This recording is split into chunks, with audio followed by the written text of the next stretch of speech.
जी, अस्सलाम वालेकुम स्टूडेंट्स, उम्मीद है सब खैर खैरियत से होंगे। अच्छा, आज हम लोग जो टॉपिक पढ़ने जा रहे हैं वो होने वाला है चैप्टर नंबर 8 का reflection of waves. Reflection of waves basically क्या कहता है, ये हम आज डिस्कस करने जा रहे हैं कि वेव्स जब रिफ्लेक्ट करती हैं तो वो क्या बिहेवियर शो करती हैं। वेव्स कब रिफ्लेक्ट करेंगी, जब वो एक मीडियम से ट्रैवल करते करते किसी दूसरे मीडियम के साथ टकराएं और फिर वो वापस आ जाएं। ठीक है जी, ऐसे ही होता है, रिफ्लेक्शन ऐसे ही होती है, एक मीडियम से दूसरे मीडियम में जाते जाते वो टकराएगी और वापस आएगी। ठीक है, इसे हम कहते हैं रिफ्लेक्शन। ठीक है। अच्छा, when a wave came across another medium, मतलब एक मीडियम में ट्रैवल कर रही है लेकिन वो किसी दूसरे मीडियम के साथ टकराती है। ठीक है, it is reflected back in the first medium, वो दोबारा से फर्स्ट मीडियम में आ जाएगी। ठीक है जी, keeping the frequency and wave length constant. ठीक है जी, फ्रीक्वेंसी और वेव लेंथ कॉन्स्टेंट रहेगी। लेकिन एक और चीज़ होती है कि आपके पास phase difference and there is a, आपके पास होता यह है कि and there is a possibility of phase difference, कि आपका क्या उसे कहते हैं, फेज डिफरेंस जो है वो आ भी सकता है और नहीं भी आ सकता।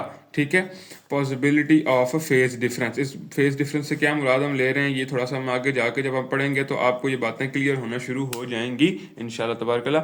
अच्छा, अब हम थोड़ी नीचे डायग्राम की तरफ आ जाते हैं।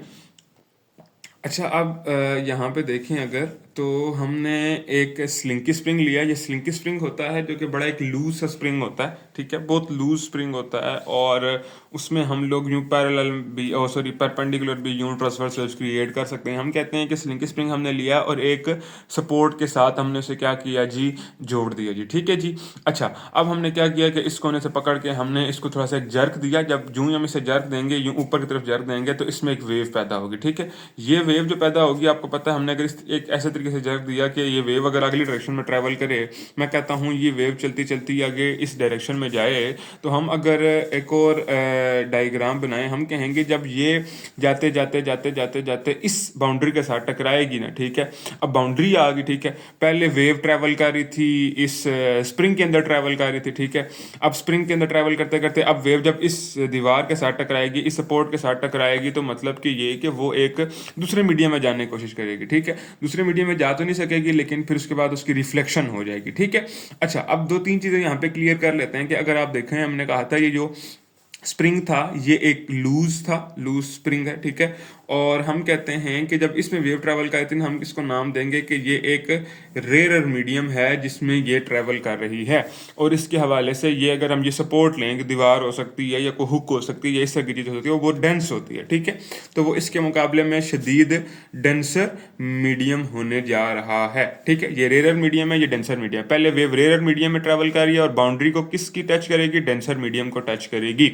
और जब ये बाउंड्री को टच करेगी, किसके, डेंसर मीडियम की बाउंड्री को टच करेगी, तो फिर आपके पास जो वेव बनने जा रही है वो कुछ आपके पास जी बनने जा रही है, इस तरह की बनने जा रही है कि हम कहते हैं कि ये वही स्लिंकी स्प्रिंग में वेव ये आगे तक जा चुकी है। ठीक है, ये वेव आगे तक आपके पास जा चुकी है और अब जो वेव वापस आएगी ना, गई ऊपर से है और आएगी नीचे से। ठीक है, मतलब कि आपका क्रस्ट हमने भेजा था और जो वापस रिफ्लेक्ट हो गया आएगा इस वाली साइड पे। ठीक है, इस डायरेक्शन में ट्रैवल करता करता वो ट्रफ आएगा। ठीक है, इस डायरेक्शन में हमने वेव को पहले ट्रैवल कराया। ठीक है, यहाँ से टकरा के दोबारा वापस आएगी और जब वापस आएगी वो कुछ इस तरीके से वापस आएगी। ठीक है, उल्टी वेव वापस आएगी। ठीक है, पहले यूं करके भेजी और ये यूं करके क्रस्ट भेजा, ट्रफ आया। ठीक है, अच्छा, ये क्रस्ट भेजना और ट्रफ आना, इसको बेसिकली हम कहते हैं कि ये इसलिए आ रहा है, क्रस्ट और ट्रफ में चेंज हो रहा है, कि हम कहते हैं फेज डिफरेंस क्रिएट हो गया है।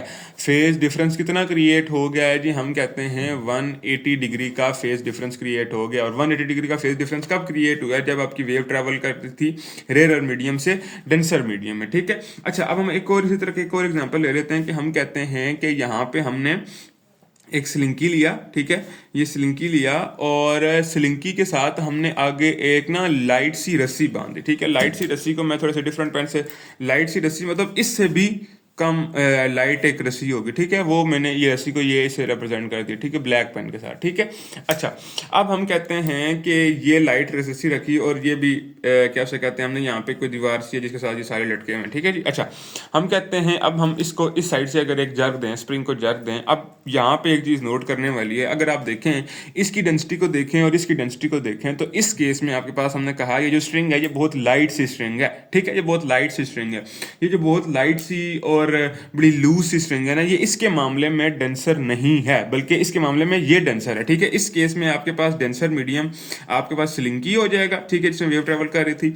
और रेयर और मीडियम आपके पास कौन सा होने जा रहा है, ये आपके पास जो हमने लूज सा स्ट्रिंग अटैच किया। ठीक है, अच्छा अब हम कहते हैं इसमें भी हमने एक जर्क दिया, वेव इस डायरेक्शन में ट्रैवल करेगी। इसको वेव को अगर हम ट्रैवल करते हुए अगर दिखाएं तो हम कहते हैं कि ये वेव जा रही है भाई, आगे जाती जा रही है स्लिंकी पे, और ये आपके पास वो स्ट्रिंग आ गया जो हमने साथ अटैच किया। ठीक है, ये वेव चलेगी इस डायरेक्शन में चलेगी। ठीक है, जब इस डायरेक्शन में चलेगी तो हम कहते हैं एक ऐसा पॉइंट है चलते चलते यहाँ पे स्प्रिंग को टकराएगी। ठीक है, जब स्प्रिंग को टकराएगी ना, ठीक है, तो स्प्रिंग से टकरा के स्प्रिंग को भी थोड़ा सा जर्क देगी। जो स्प्रिंग के साथ थोड़ा सा जर्क देगी, ये स्प्रिंग भी थोड़ा सा ये ऊपर चला जाएगा। ठीक है, ये स्प्रिंग आपका होगा ये बेसिकली थोड़ा सा ऊपर चला जाएगा, और आपके पास स्लिंकी इसी तरीके से वापस आने की कोशिश करेगा। हम 2-3 डायग्राम्स में बना के आपको ये बात क्लियर कर देते हैं। ठीक है, फिर ये यूं करके और यूं चलते चलते चलते आपके पास स्लिंकी यूं ही आपके पास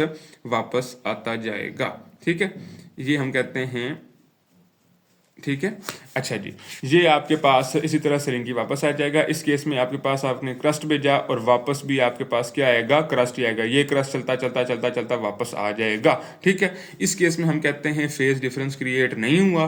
ठीक है, फेज डिफरेंस आप कह सकते हैं क्रिएट ना होने का मतलब है फेज डिफरेंस क्या हो जाएगा, 0 डिग्री हो जाएगा। ठीक है, ये सवाल आपका शॉर्ट क्वेश्चन में आ सकता है। ठीक है, और उसमें 2-3 बातें पूछी जा सकती हैं कि आपके पास कब फेज डिफरेंस आता है और कब फेज डिफरेंस नहीं आता। ठीक है, 2 कंडीशन है, 2 पॉइंट्स हैं, उन 2 पॉइंट्स को डिस्कस करे थे, जो भी हमने थोड़े से डिस्कस किए हैं कि आपके पास पहला पॉइंट क्या है, आपके पास अगर आपका जो वेव होती है वो डेंसर मीडियम से रेयर मीडियम में जाती है। ठीक है, अगर कैसे कहते हैं, सॉरी, पहला पॉइंट था हमारे पास रेयर मीडियम से डेंसर मीडियम में जाती है। Rare medium to denser medium अगर जाती है तो आपके पास फेज शिफ्ट आता है। ठीक है, फेज शिफ्ट आता है, और वो फेज शिफ्ट कितना आता है जी, आपके पास 180 डिग्री का आता है। ठीक है, लेकिन अगर इसी तरह अगर आपके पास वेव ट्रेवल करते करते डेंसर टू रेयर जाती है, ठीक है, तो आपके पास फेज शिफ्ट नहीं आता। नहीं आने का क्या मतलब है कि आपके पास हम कह सकते हैं कि दोनों वेव सेम रहती हैं, तो हम कहते हैं उसका theta is equal to 0 degree phase difference होता है। ठीक है जी, उम्मीद है ये टॉपिक आपका एमसीक्यूज वगैरह में भी आ सकता है, तो उसका भी ख्याल रखिएगा। और उसके बाद उम्मीद है आपको ये टॉपिक समझ आया होगा, और कोई भी क्यूरी वगैरह है तो उसको फॉरवर्ड कीजिएगा ज़रूरी। और फिलहाल के लिए इतना ही, अल्लाह हाफिज़।